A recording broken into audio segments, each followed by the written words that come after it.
This is a 1999 Nissan Skyline GTR, better known to car enthusiasts as the R34 GTR. Despite endless pleas from car enthusiasts, this car was never sold in the United States. You can't get them here. Only a handful were ever imported legally, and they can't be imported anymore. Today, I'm here in Los Angeles, California with one of the handful, and I'm going to show you around it. First, a little Skyline GTR history for you. Now, you already know about the current GTR, which has been sold in the United States for the last decade. This is the model right before that, and it was sold from 1999 to 2002. Now, before this, there were a couple of others. The R33 sold in the mid-90s, and the R32 in the late 80s and early 90s. I had one of those, and there were also a couple of Skyline GTR models in the late 1960s and 1970s. But this one, the R34, is the one that everybody wants. The reason is video games and movies. I still remember playing Gran Turismo 2 when I was 12, and this was the coolest car in the game. Then Too Fast, Too Furious came out when I was 15, and there wasn't a kid who went to see that movie who didn't want to own this car. I spent all of my birthday and lawn mowing money to buy a high-quality auto art scale model of the R34 GTR in Bayside Blue, this color. Nissan eventually acquiesced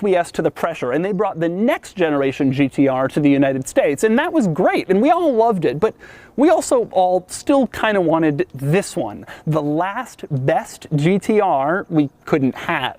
And yet, here it is in California. Now today, I'm going to take you on a tour of this Skyline GTR, and I'm going to show you all of its interesting quirks and cool features. Then I'm going to get it out on the road and drive my childhood fantasy, the R34 GTR, and then I'm going to give it a Doug score. And for more of my thoughts on the R34 GTR and for a full review, click the link below to visit autotrader.com/oversteer. I'm going to start back here with these taillights. These are some of the most famous taillights in all of performance cars. If you're a car enthusiast at all, you know this taillight pattern. Now, there are a couple of unusual things about the taillights in this car, one of which is when you press the brakes, all four red circles don't light up like I always thought. It's just the ones on the outside. All four circles do light up, however, as the taillights when you turn on the headlights. Now, the little orange circle in the inner ring is the turn signal, and obviously it lights up when you put on the turn signals or the hazard lights. On the bumper, there are a couple of other lights you'll notice down there. One is red and one is white. The white one is the reverse light. It comes on when you're in reverse. And the weird thing is there's only one reverse light on this car, and it's offset. On the right, you see the red light, and that is the rear fog light. Cars in Europe and Asia often have rear fog lights. You're supposed to turn it on in foggy conditions to let other drivers know that you're there.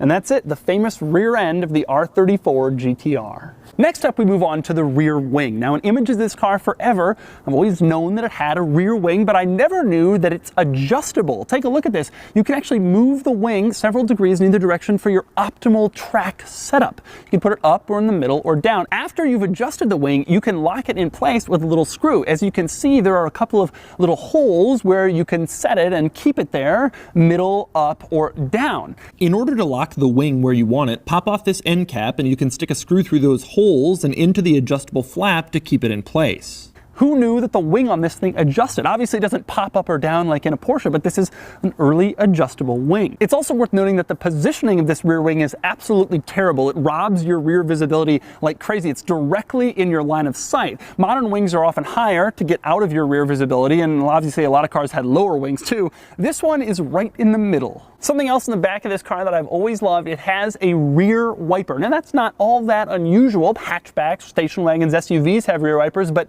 cars with trunks never do. The only car in the United States that I can think of that had a rear wiper and a trunk is the Evo. So apparently it was a Japanese thing. And indeed it was. A lot of Japanese cars in the 80s, 90s had this. My R32 GTR had it, and this car does too. It even has a rear washer jet, so you can wash the rear window at your leisure. Next up, we move on to the trunk. Now you look inside the trunk and it's a fairly normal sized trunk, and it looks pretty normal for a Japanese car of this era, but you'll notice that there's a lot of stuff right here. Well, usually there's a trim panel there, but the trim panel is gone so that I can show you there are a lot of ECUs in the trunk. They're here for weight distribution. There's one in front, there's four back here. The theory is that that helps balance the weight of the car. Now the ECUs obviously control a lot of things, and one of the things is rear wheel steering, because this car has four-wheel steering. The four-wheel steering steering in this car is actually quite interesting. At low speeds, the rear wheels turn opposite the front wheels in order to give you a smaller turning circle and help you get around corners quicker. At high speeds, they turn at the same angle in order for you to be able to make high-speed lane changes or other moves quicker. In order to do this job properly, the four-wheel steering system uses, among other things, this yaw sensor. I love the warning on top of this thing. Don't drop. Okay, little yaw sensor, thanks for the advice. Also interesting is the all-wheel drive system, which was a huge deal back when this car came out. The car was basically rear-wheel drive until you needed it, and then it could send up to 50% of the power to the front wheels. That's pretty common today. Maybe more interesting than the function of the all-wheel drive system was the name. It was called a Tessa ETS Pro, and this was an acronym. It stood for Advanced Total Traction and Engineering System for All Terrain with Electronic Torque Split. If that's not the most complicated 90s Japanese acronym they could have come up with, then I don't know what is. It's ridiculous. Next, we move on to the front of the GTR, where there are a couple of items worth noting. One is the badge in the middle of the grille. You'll notice it doesn't say Nissan, it says GTR. That was the factory badge. In fact, this car did not come from the factory with any Nissan badging. This car was not a Nissan, it was a GTR. That was the most important thing for you to understand. As a result, you'll find several GTR badges. This one, there's one in back on the trunk. There are GTR center caps in the wheels,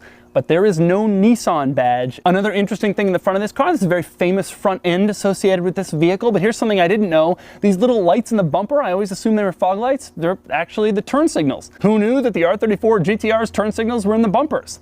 Now you know. Climbing into this car for the first time, the most interesting thing you'll find is definitely the center screen, which had me in total awe. I promise you'll want to see this, and remember this car came out in 1999, which is nearly 20 years ago.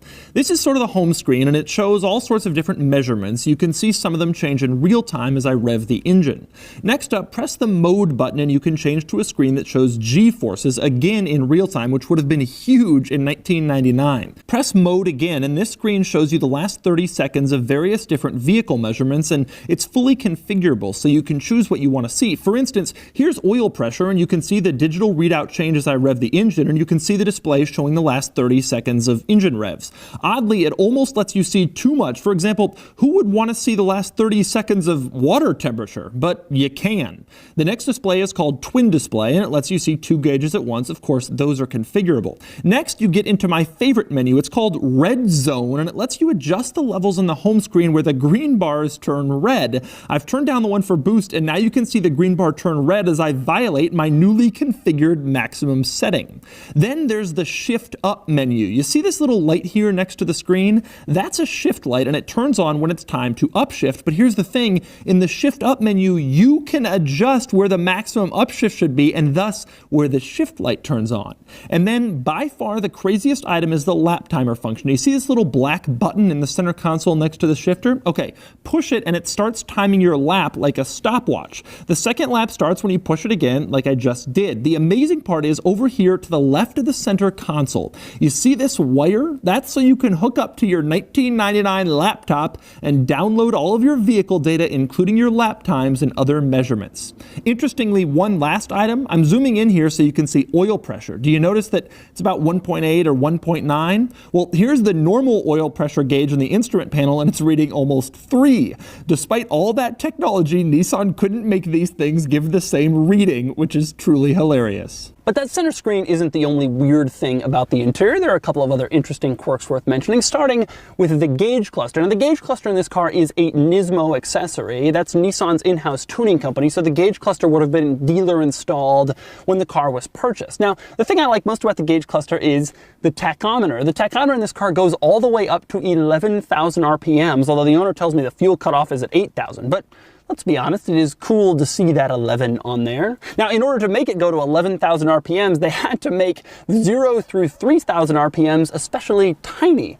I guess you shouldn't really care about that. Why are you driving at 3,000 RPM anyway? That's nothing. Another interesting quirk, obviously this car is right-hand drive, and so that means that the turn signals and the windshield wiper stalks are switched. The turn signals are on the right, the windshield wiper stalk is on the left. Now, that's only true of right-hand drive cars sold in Asia. It's worth noting that right-hand drive cars sold in Europe, in the UK and in Ireland, for example, will have it on the other side like a normal left-hand drive car. The turn signal will be on the left and the wiper will be on the right. So when automakers make right-hand drive cars, it's country-specific where the windshield wiper stalk and the turn signal stalk go. It's also worth noting that that can get rather challenging when you go around and drive this car, because you got to put on the turn signal and then you've turned on the windshield wiper. You have to keep in mind that the turn signal is switched and it's on the other side, or else you'll be constantly forgetting. Another interesting item, this car has power folding mirrors, which is unusual. It's usually an item you associate with modern luxury cars, but this car has them. In order to activate them, you flip a little switch on the driver's door panel next to the power window switches, and then the mirrors fold in. Flip the switch the other direction and they fold right back out again. That's for all those times you're going to park your Skyline GTR on a narrow street, which may actually be a concern in tight areas in Japan. Another interesting control in that vicinity worth noting is just to the right of the steering wheel. That would be the headlight leveler. If you look over there, you'll see a little dial labeled 0 through 3. Now, when they're on 0, they're in their highest setting, and as you twist the dial, they go lower and lower to change what your headlights are illuminating on the road in front of you. Another interesting item inside this car, like many cars, this car has a reverse lockout. So you have to pull up on a little tab in order to get it into reverse. That's to make sure that you don't accidentally shift into reverse when you're going for 6. That makes sense. But this car takes it a step further, because this car has a first gear lockout as well. It's a very unusual feature. In order to shift this car into first, you also have to pull up on that tab. The idea here is to prevent you from accidentally shifting into first when you're going for third, which could cause severe damage to the engine. And so every time you shift into first, you got to pull up on that tab. Also worth mentioning is the seat material. Now, this car has these tight little grippy sport seats that really hug you in corners. The owner tells me they're absolutely great.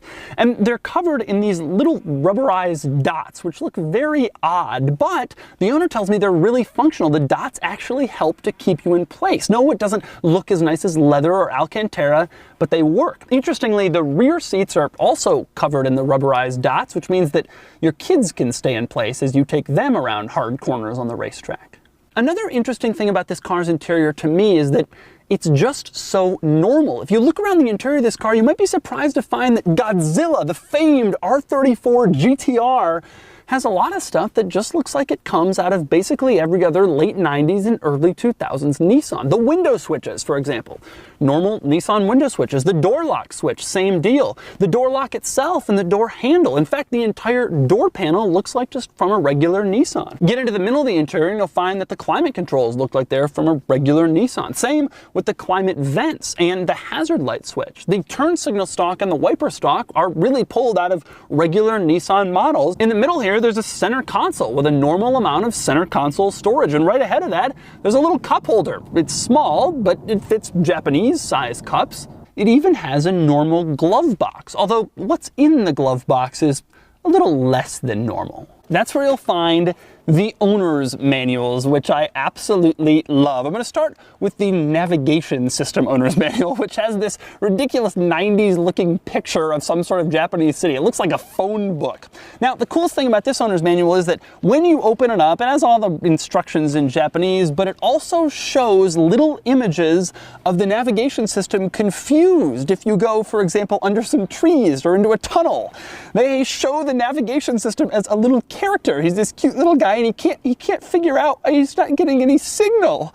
That's the navigation system manual in a Skyline GTR. The owner's manual, obviously I can't read any of it except the cover, which says on it, and this is a direct quote, "Skyline, the best driving pleasure." That's kind of hilarious. Also hilarious is the fact that on the back of the two manuals it says "Life Together, Nissan," which must have been their slogan at the time. These are the owner's manuals you get when you get a Skyline GTR. And look at the floor mats. You see that pattern? You may not remember this, but everybody was doing stupid patterns like that on fabrics in cars in the 1990s, on floor mats, on door panels, on seats. And that even carried on to the famous Nissan Skyline GTR. Speaking of the floor mats, one other interesting thing is the floor mat label. There's a little label that tells you how to install the floor mats in the car. That's not that unusual. The unusual part is that it's on the top of the floor mat, so it basically is always visible and it's very ugly. I guess you were supposed to pull it off once you learned how to install the floor mat. But this one still has its original floor mat label in place. Good luck finding another GTR with that. Pebble Beach 2057, this floor mat label will be what the judges are looking for. Next up, earlier you may have heard me mention that this car has back seats. Well, I think you know what comes next. Now, to get to the back, you fold the seats forward, and then there's this little seat belt right there, and it's going to make it very difficult to get in back. But you can just fold it out of the way, and then you can climb in very, very easily. Very simple to get in back here. Oh, that's not so bad. Of course, the driver now has no place to sit. Now, there's nothing interesting in the back seat of this car. This car really wasn't designed for people to sit in the back or really enjoy themselves if they're back here. The only thing interesting is there's another floor mat with that ridiculous pattern that goes all the way across the entire floor of the back seats. That is it. Okay, so now it's time to drive it. But first, you're probably wondering how it's possible that this Skyline GTR is here in the United States. Well, I have one word for you: Motorex. Let me back up. Right now, it's very difficult to import a car into the United States unless it's 25 years old, but it's not impossible. In order to do it, you have to go through all sorts of regulatory hoops. You have to submit emissions paperwork and certification at the EPA. You even have to go through crash testing. The cost is massive, well over $1 million. But in the early 2000s, a company called Motorex saw the demand for the Skyline GTRs, and they decided to jump through the hoops and spend the money. And yes, they even crash tested a Skyline to prove that it was roadworthy. After a lot of work and a lot of money spent, Motorex got the US government to agree that they could sell the R34 GTR to customers in the United States after they performed certain modifications to make it legal for US roads. Now, Motorex also decided that they wanted to sell the R32 and the R34 GTR, but that would have required a lot more work and a lot more money spent getting those cars certified. So Motorex decided to import those cars anyway and just tell the government that they were R33 GTRs.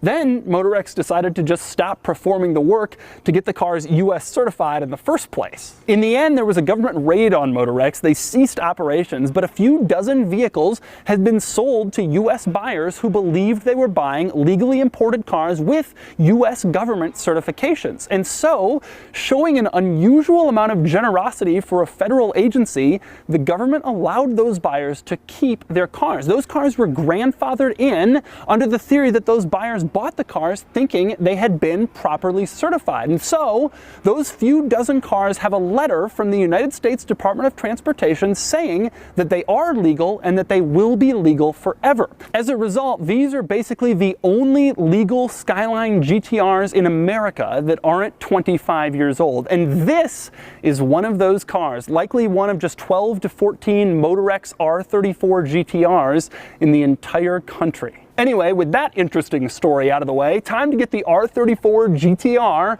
out on the road. Okay, driving the R34 GTR. This is so cool. Man, I'm just remembering as I start driving this car how much I hate driving right-hand drive vehicles. It's just very annoying. People who drive them frequently say they get used to it, but I never got used to it, and I really just hate being on this side of the car. It makes visibility very difficult. I'm not a fan. I feel so cool. And one of the reasons I feel cool is that while I was filming this video in a secluded elementary school on a Saturday morning in a parking lot at a dead end, several people walked up to us and were talking to us. Oh, the GTR, the R34, they're so excited.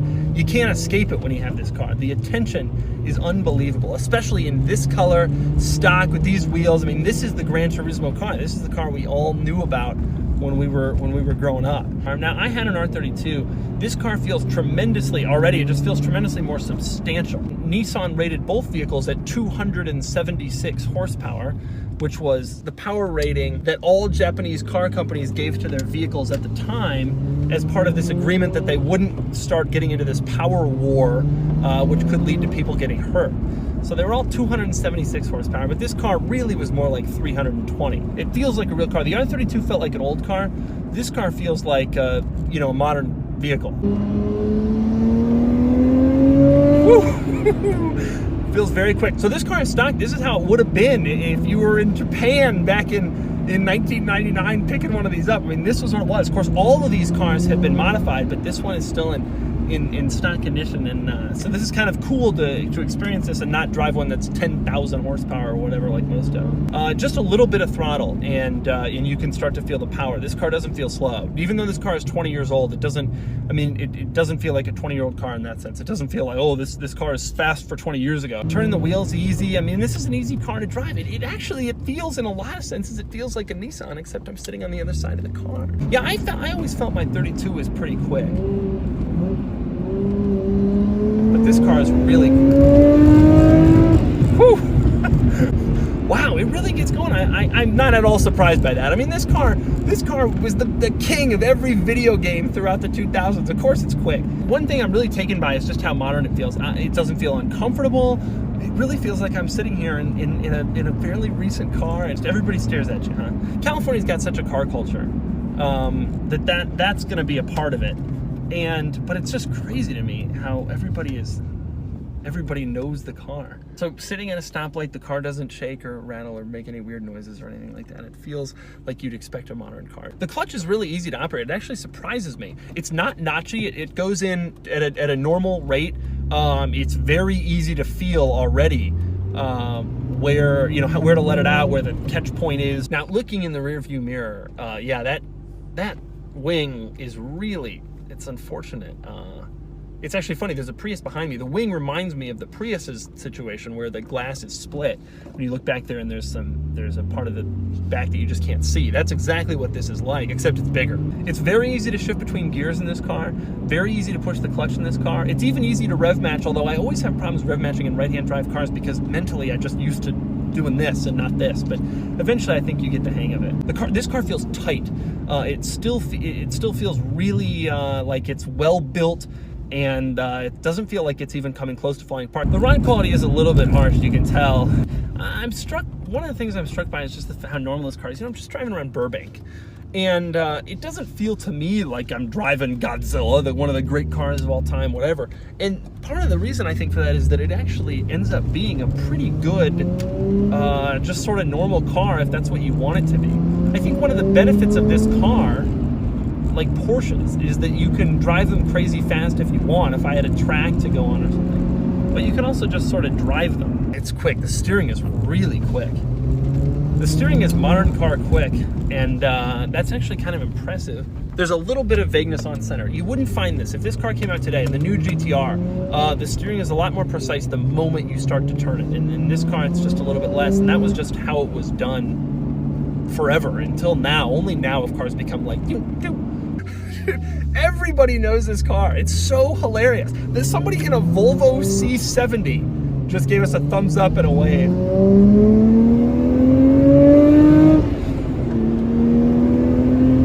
Man, I'm probably going way too fast. God only knows what. It's really quick, and it's fun, and it's addicting to kind of floor it and really enjoy it.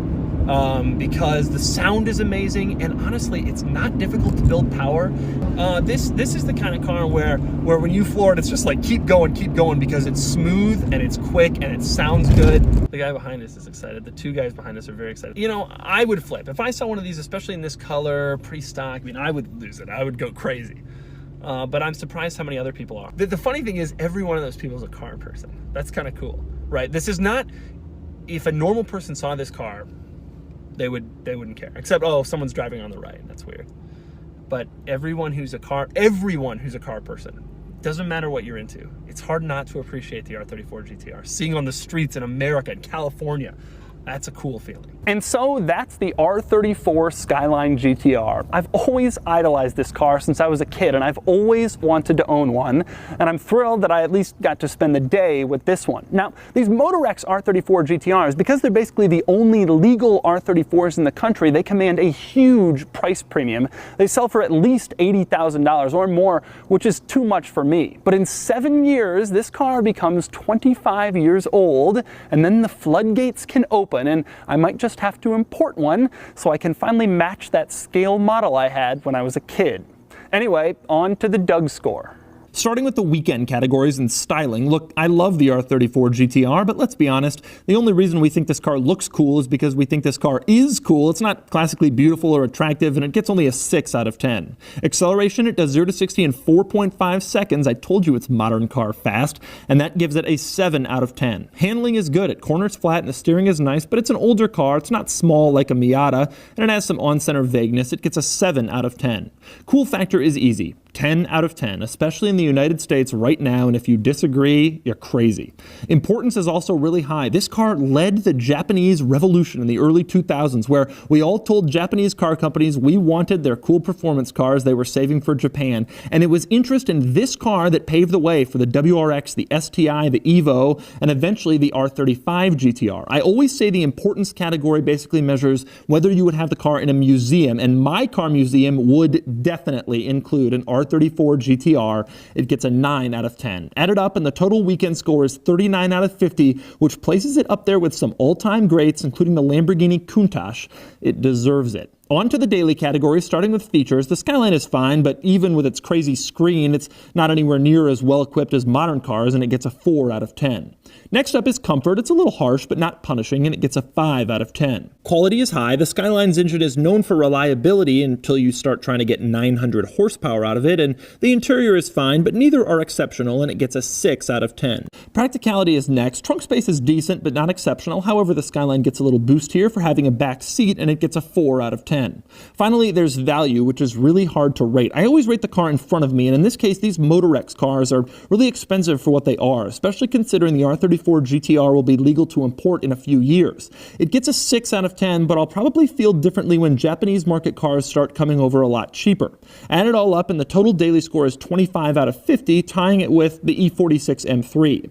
Add it all up, and the total Doug score is 64 out of 100, which means it scored higher than any other car its age. I guess that makes sense. After all, this is Godzilla.